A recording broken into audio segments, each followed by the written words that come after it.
Hi everyone, in this video I'll be discussing what is awakening, what is the path of awakening, and many of the misconceptions and the confusion around this whole idea of becoming awake in the ongoing planetary shift that we're experiencing.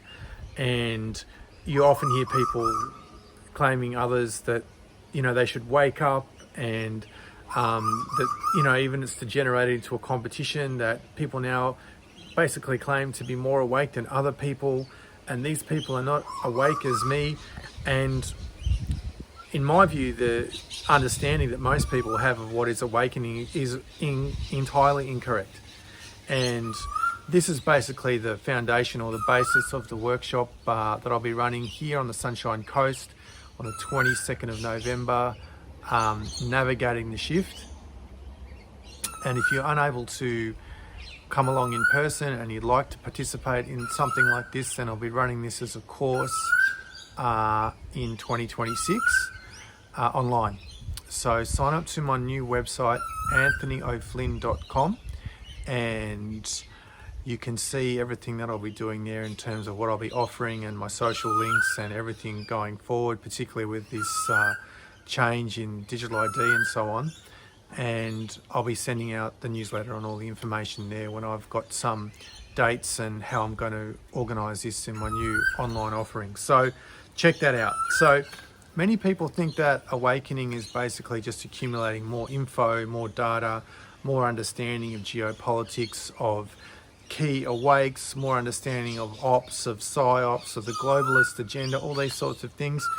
And not to take anything away from that information being relevant in the rhetoric and the contemporary issues of our time, but specifically it is not how I at least will define awakening.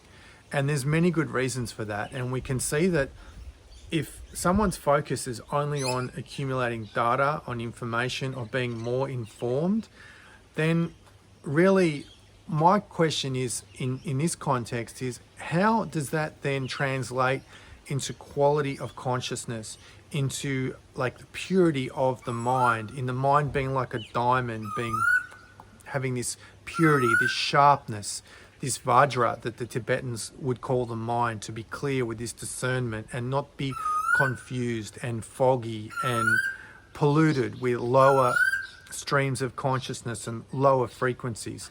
And so this is the task before all of us. But in many ways, the greatest, it can be argued, the greatest lie of the entire awakening movement is that to be more informed of the various political, social, economic, environmental ideas of our time defines you as being awakened. Now, I'm not saying that these issues are irrelevant by any means. In fact, I would encourage people to become more informed about these topics and to actually use this external reality to develop the qualities that are necessary to navigate the shift, in my view, such as courage, such as more willpower, more self-belief, more self-confidence, these sorts of qualities. So we apply our consciousness, our being, to these issues as we experience them with a higher level of consciousness. Because if that's not occurring, then we're basically just swimming in circles and just going around and around debating ideas. And you can see it more and more with the intensification of the events that's happening, that one event pulls people in one way and then there's another one pulling them in another way, and they're basically emotionally destabilized. And the experience that they're actually having of this is fear, anger that people don't think the way they do, or fear that, we're going to have this done to us and all these sorts of things. And it's basically like living in these lower states with this mask on that somehow someone is awake. And this means that there's a lot of like what generally would be called ego in this idea of the awakening path, that people want to be right. And it's already going down a level in the consciousness of many people. And this is in shades of grey, it's not black and white, that someone just wants to be right. And Where does that come from? Well, that's like basically a product of being more egocentric. Now, we all have this in shades, as I said, but when we actually take it from this blind spot and we bring it forward into our consciousness, we actually get to see and look at it for what it really is, which means it's an effect, basically, of having more pride, more vanity, more arrogance, and these sorts of qualities, which are all lower quality states of mind. So if a person is approaching their awakening from this point of view alone, then the next question is to ask, well, then how does that show that you're actually more conscious, having a higher vibration, a higher frequency, bringing these lower states and transmuting them in your being? Because this is what the real awakening really is. And if a person is approaching this with this attitude, then it just basically means that it's more identification with ego. And the identification with the ego is basically keeping us trapped in a lower state. And again, this is not black and white necessarily, but in shades of grey, particularly when we think about the role of the chakras and the verticality that they have in our being and their frequency, and the frequency shifts through sublimation, transmutation of lower states. So this means that what we're seeking actually on the path of awakening is to live at a higher state, because otherwise we're just using these events, mostly unconsciously, as a way to experience fear or anger. And therefore, it's just basically a reflection of this Jungian concept of projection. And so when we projection, we're just basically looking, it's like you'd be like picking fruit or something, looking for these events or these events to latch onto, to experience these states that are within. Are we able to look at some of these events without the emotion, with a discernment, with a clarity of the mind? So for example, this recent assassination of Charlie Kirk, his death is, and not to take anything away from him personally or his family or his message, but there are so many ideas floating around the internet about what actually happened, that people are saying that there's like some people are saying there's a blood pack in his t-shirt. Other people are saying that his mic exploded. Other people are saying there's all these hand signals from the people around him, and that, you know, there was no autopsy done. And other people are saying that his dad worked for Donald Trump. And I mean, there's all that. Some people are even saying he never even died. And my point is not really that, but how do you relate to that information?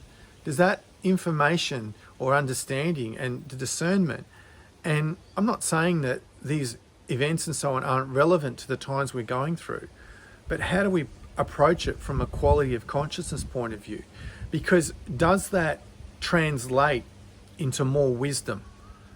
And if it doesn't, then what's actually the function for it, for our awakening, you see?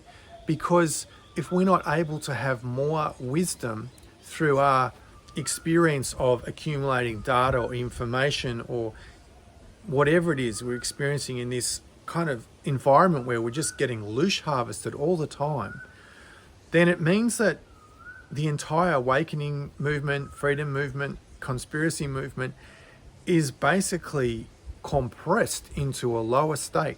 And many, not many, but some of these people who claim they're in the freedom movement and the awake movement and so on, it's obvious that they're full of fear and despondency and pessimism. They don't have any solutions for the problems that we face. There's no faith, there's no optimism, there's no trust in the universe, and there's definitely no spiritual integration into a higher power, into like the understanding of divine will and the rhythm of the universe and the cycles of the time we're living through in the context of yugas, and the subtle reality that this subtle reality is changing on this planet that's supporting this awakening. Now, this doesn't mean that we like move into states of deep naivety or have this kind of really childlike innocence in a certain way. In fact, that's what the Australian egregore has been called on in this time, is to move from this innocent state that Australia has been in really up until, arguably the 90s, some people say the 70s even. It's kind of irrelevant, but to go through this rite of passage. And this rite of passage requires this transformation from this prolific beta male state we have in Australia into states of courage, into selflessness, into valor, into more intuition, into all these like more elevated qualities. This disempowerment, this impoverishment, and these marginalized attitudes that many people have, they're not serving them in the freedom community, and they're not serving the collective in any way. In fact, they're actually anchoring the collective in lower states of consciousness. It's just a different version of a lower state of consciousness. This fear and this anger, this is an expression of these lower states. And this is what needs to change. We can't have a government that is transparent, a good government, accountable government, until there's a higher quality of consciousness, that we stop settling for this mediocrity on us leaders, which is an appalling word to even use, but these politicians. Otherwise, we're just going to replace them with the same system. And the best example I can give you of that is the example in Orwell's Animal Farm, which is like a commentary or a metaphor for the Russian Revolution and the reign of Stalin. That at the end of the book, the farmer, who is the Tsar, is replaced by the pigs. And at the end, they can't tell the difference. So it's a metaphor for a different system, but the same level of consciousness that rules over that system.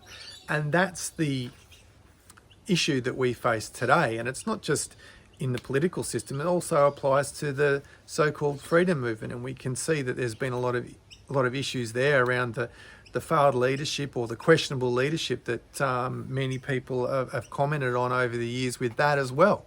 And it's because there's not been a genuine inner transformation. There hasn't been enough self-work, enough inner work, enough integrating the shadow, and enough basically raising consciousness to higher states. And we're all a work in progress. So we all have our blind spots, we all have our weaknesses, we all have our areas we're challenged on.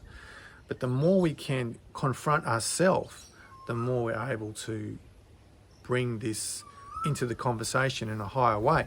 And this is like coming back to, at a more spiritual level, this is actually the meaning of the word Buddha itself. Buddha means awakened one. Bud is the root in Sanskrit that basically means to awaken, to know. So if we, as I'm defining it, reorientate our understanding of the word awake, then we're looking at like who Buddha is. And this is not really, you don't have to be a Buddhist to think like this or embrace the path of Buddhism, but to reorientate our values and our considerations around where is it what I want to go, what do I want to experience, how do I want to relate to this information, what qualities do I want to develop in my life journey, how am I awakening my soul? Because an awakened soul is an unstoppable force in real time in this life, and it carries with it the qualities of courage, of heroism, and understanding that this life is actually very transient. This whole experience is very, very transient, and that we should be investing in something that is eternal, which is obviously the qualities of our soul. And this is some of the considerations that we need to think about, because otherwise we're just going to go round and round in this wheel without actually making any efforts to transmutate lower emotions, to activate the upper chakras, to develop our intuition, to develop our discernment, to develop the qualities of inner strength, of willpower, of balance, to activate the upper chakras, which is all part of this journey of awakening. And an awakened soul in various shades of awakening. Again, there are nuances. It's not black and white. It's a true blessing to this planet. And these are some of the considerations that we really need to think about as to what our awakening is. What am I trying to experience? How am I contributing to the conversation around the turmoil and the chaos on this planet, which is only going to intensify. It's only going to get worse in the short term. And who do we want to be in that? Because this is the idea of true legacy. Not just leaving behind wealth or something like this, but the true legacy is how we lived, and what we did in our time here. And it's something that I think is overlooked in the conversation around this. What is the awakening, and who is an awakened person, and who is an asleep person? Because someone could be living, doing a 3-year retreat in Tibet, and they don't have any connection to, they don't have a mobile phone, they don't have an internet connection, they don't have any relationship with what's occurring in geopolitics or, hyperinflation or all these sorts of things. But the quality